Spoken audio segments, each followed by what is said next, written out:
Hello everybody, welcome back to another video on the channel of Mr. Football Loons, and today I'm doing Game Week 22 predictions of the Premier League, and they're going to be starting off on the 30th of January. It's at the City Ground. It's Nottingham Forest versus Arsenal, and while Arsenal are back after their bit of a blip up in form, the managed to win at 5-0 against Crystal Palace. Fluent football, amazing at set pieces. Arsenal are looking absolutely fantastic. Nottingham Forest could be pressed with charges, not going amazingly. They lost it 3-2 against Brentford, although it was still a decent performance, and they did get 2 wins before that. Nottingham Forest are looking a bit better, but against Arsenal, who won at 5-0 against Crystal Palace, who's in, a sort of title race, I guess you could say. Yeah, I think Arsenal are going to win this. I'm only going to go just about towards Arsenal because Nottingham Forest are at home, and the home record usually in the past have been very good, and their new manager is doing pretty well other than the loss against Brentford. So I'm only going to go just about, I'm going to go for a very common scoreline, 2-1 to the away side Arsenal. Moving on to the next games at Kenworth Road, it is Luton Town versus Brighton and Hove Albion. And well, Luton Town are definitely looking better and better as the season goes on. They got a 1-1 draw against Burnley. Out of the bottom 3 currently, they're probably looking like the favourites, not just because they're at the top of the relegation zone, because they're probably playing the best out of the 3 at the moment, in my opinion. And they're at home here, and when they're at home, they definitely pick up more points than they're away. And they're facing a Brighton side, which is a very good Brighton side. They got another 0-0 draw Brighton against Wolverhampton Wanderers. You know what, again, that they have so much of the possession, Brighton, and yet it seems to be that they're just drawing. They're not getting the wins. They're just getting the simple draw. They're getting a lot of draws this season, Brighton, and I am tempted to go for a draw because it's at Kenworth Road. I am going to go for a draw, and because Luton Town are looking better, they're desperate for the points, I am going to go for a 1-1 draw in this game. Moving on to the next game is at Craven Cottage. It is Fulham versus Everton. And well, Fulham, you know what? In terms of results in the last 5 games, they've only picked up 1 win and the rest have been losses. That's not fantastic. They are home here, facing Everton, who are in 17th. And they're not going through the best of form, but I would say they're playing better. Everton are playing very well. They managed to get a very good 0-0 draw against Aston Villa. They were well structured defensively to get a clean sheet. Very good by Everton. You know, it is going pretty well with Sean Dyche under Everton. I think it was unlucky that they got the deducted points. And I think Everton, in my opinion, they are the slightly better side than Fulham. Now, I feel like it'd be obvious to go for a draw because Fulham are at home. Both teams are in a similar position.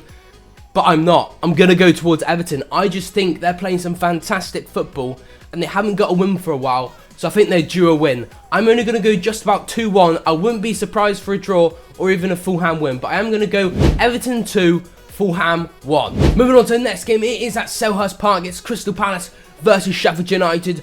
And well, Sheffield United are last. But there might be a bit of hope because when Chris Wilder comes in, they're improving. And it was a great performance against West Ham United.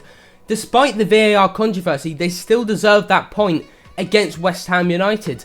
And can I say the front 3 are looking good. Chris Wilder's changed up the front 3. You look at Diaz, their new signing on loan, played fantastic, got himself a goal. And James McAtee looking absolutely fantastic. Another Manchester City star with great left foot dribbling. It's fantastic. You know, Sheffield United are definitely looking better, especially with the sign of Diaz. And they've still got McBurney, which can bang a penalty or 2. They've still got Cameron Archer, which looks fantastic. So they've got options in that attacking area. Defensively, maybe not as good as their attacking areas. Sheffield United definitely are on the up. Is it enough? I don't know. Going against Crystal Palace, I feel like they might get a point. Originally, I had this game to be a 1-1 draw. Because Crystal Palace at home, I am going to just about edge Crystal Palace. Because I know they've got the quality in there. I know Roy Hodgson's side has the quality. And they need 3 points just to comfortably stay up this season. So I am going to go 2-1 to Crystal Palace come the final whistle. Moving on to the next game is at Villa Park. It's Aston Villa versus Newcastle United.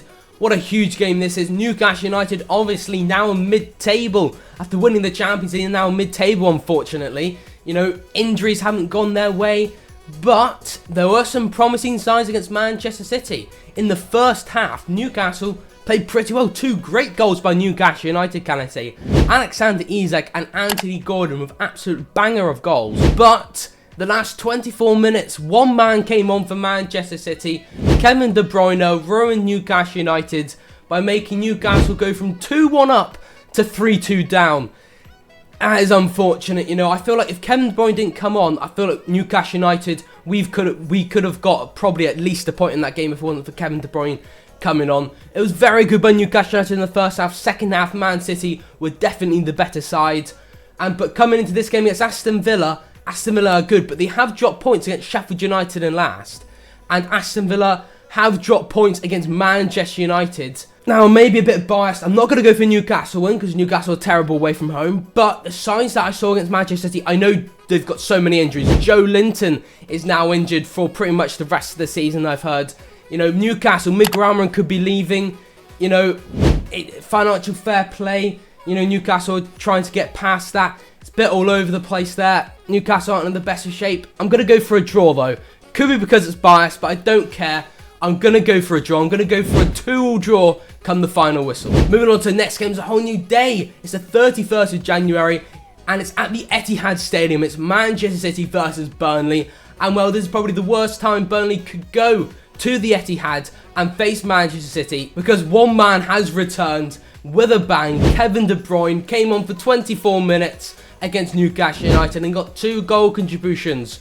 That is absolutely fantastic by Kevin De Bruyne. Oscar Bob, you know, there's 5 great goals in that Newcastle United Manchester City game. All 5 of the goals were absolutely fantastic. But Man City are at home here. Kevin De Bruyne's return to improve Manchester City. Pep was so happy to get a win against Newcastle United. And Manchester City are probably going to win this. I'm going to go for a comfortable 2-0 result come the final whistle. Moving on to the next game. It's at the Tottenham Hotspur Stadium. It is Tottenham Hotspur versus Brentford. And, well, Brentford are relieved after going on a bit of a losing streak. They managed to get a win against Nottingham Forest at the GTEC Stadium. 3-2, just about. And Ivan Toney returns with a goal. 2 of their goals in that game were set pieces. You know, Brentford are amazing at set pieces. They got 2 goals from set pieces in the last game. Ivan Toney returns with a bang with a great goal. Not just a goal that he did well. He played fantastic as a whole, holding up the play. Great passes. You know, he could have got a great assist. That's great to see Ivan Toney returning. But Mbeumo is still injured and they've still got a few injuries here and there. I think this is going to be a Spurs win. Spurs are at home. I know Son's missing because of international duty. Sarr, Basuma, and a lot of injuries. But Spurs are at home here. They're higher up in the table. I think they will win this. I'm only going to go just about. I think Brentford will do well in set pieces against Tottenham Hotspur. And this game's going to turn out a 3-2 result towards Tottenham Hotspur. Moving on to the next game is at Anfield. It's Liverpool versus Chelsea. And, well, the most boringest thing I could do is say this is going to be a draw. Because it seems to always turn out between these two sides to be a draw. Chelsea are picking up some form. They're in the final of the Carabao Cup. You know, the first day against Middlesbrough, they played shocking. They lost at 1-0. Then they go and prove everyone wrong and win it 6-1 against Middlesbrough. That's absolutely fantastic. They won at 1-0 against Fulham in their last game. Chelsea are starting to perform, but they're facing Liverpool. I know Liverpool are missing Mohamed Salah because of international duty. I know they're also missing Endo, but McAllister has gone into that DM position and played fantastic. He got the most tackles in the last game. Playing fantastic McAllister in that position. Jurgen Klopp making some great in-game decisions. And Jota filled in Mohamed Salah's position fantastically. Núñez scoring. They managed to score 4 goals. In the first half it was quite close, but the in-game decision of Jurgen Klopp turned it around, played Jota in the right side, and Liverpool won at 4-0 against an in-form Bournemouth side. It's fantastic by Liverpool. Eminently shows they don't need Mohamed Salah. Plus, Andrew Robertson and Trent wasn't there. And those Joe Gomez and Conor Bradley, who played his debut, played fantastic in replacement for Andrew Robertson and Trent. Liverpool are looking fantastic. Chelsea, obviously, Cole Palmer's absolute superstar. They create a lot of chances, Chelsea. I want to go for a draw because Liverpool at home, because they're in the title, because they don't need to rely on Mohamed Salah. I think they're going to win this. They proved a lot against Bournemouth. And I think they're going to win this only just about. I wouldn't be surprised for a draw, but I'm going to go for a 2-1 win towards Liverpool. Wouldn't be surprised for a draw though. Moving on to the next game, it's a whole new day, it's a whole new month. It is at the London Stadium, it's West Ham United versus AFC Bournemouth. And well, this game's going to be hard to predict. AFC Bournemouth, for the last couple of games they have lost. They did have the best form in the league, but now that's starting to go away after a 3-1 loss against Tottenham, although they did play well, and the 4-0 loss against Liverpool, which they did play alright in the first half. Now, Bournemouth, they are doing pretty well, although the last two games they have lost. Again, it's against two very good teams. Against West Ham United, which only got a point against Sheffield United, they're missing Kudus, they're missing Alvarez, they're missing Aguard. You know, they're now missing Kofel because of a suspension. This was going to be hard. Because of home advantage, I don't think West Ham are going to lose, but Bournemouth need to get back on form, you know, at least back with a draw, and I cannot split these sides. So I'm going to go down the middle, I'm going to go for a high-scoring 2-2 draw at the final whistle. Moving on to the next game, it is at the Molineux Stadium. It's Wolverhampton Wanderers versus Manchester United, and this one, you know what, Wolves are playing absolutely extraordinary. Obviously, they got a 0-0 draw in the last game, but before that, they got 3 wins in a row. They're on good form. They're mid-table. They're quite far away from that relegation zone. And they're facing Manchester United, which haven't looked consistent all season. But Manchester United did get a good draw against Tottenham Hotspur, and there were some good signs. Hodgland has now scored 2 Premier League goals. He got another one in that Tottenham game. Manchester United looked a bit better. Wolves are home here. Manchester United inconsistency. Last time these two teams met was earlier on in the season, where Manchester United did win at 1-0, although Wolves did play better. And I think this time it's going to be a very close game. And because Wolves are at home, because they're on good form, I cannot say Manchester United are going to lose this, just because I thought they played a bit better against Tottenham, and I think Hodgland's starting to click. So I'm going to go down the middle in this game, and I'm going to sit on the fence, and I'm going to go for a 1-1 draw come the final whistle. Now, who am I going to pick for goal of Game Week 21? Now, this was so hard. So many great goals in this. Neil Maupay's goal was fantastic. All the goals in the Newcastle Man City game was fantastic. Danilo's goal was fantastic. But I'm going to go for Bernardo Silva in the Manchester City Newcastle United game.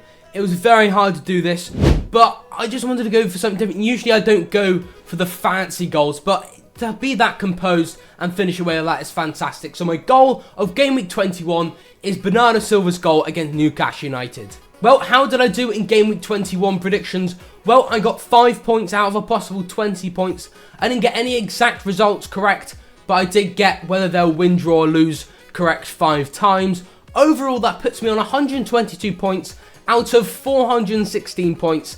You know, I haven't had like a proper decent week for quite a while, so I'm hoping it can go better in Game Week 22. Hopefully you did enjoy the video, and now I am going to do a like target like I have done the last couple of videos, and I'm going to go for 30 likes again. We smashed it last video. Can we hit 30 likes again? That would be much appreciated. Hopefully you did enjoy this video. Hopefully you can like and subscribe, and always remember to turn on the notifications, turn on some of my fantastic YouTube videos. I'll see you next time. Toodle pip now.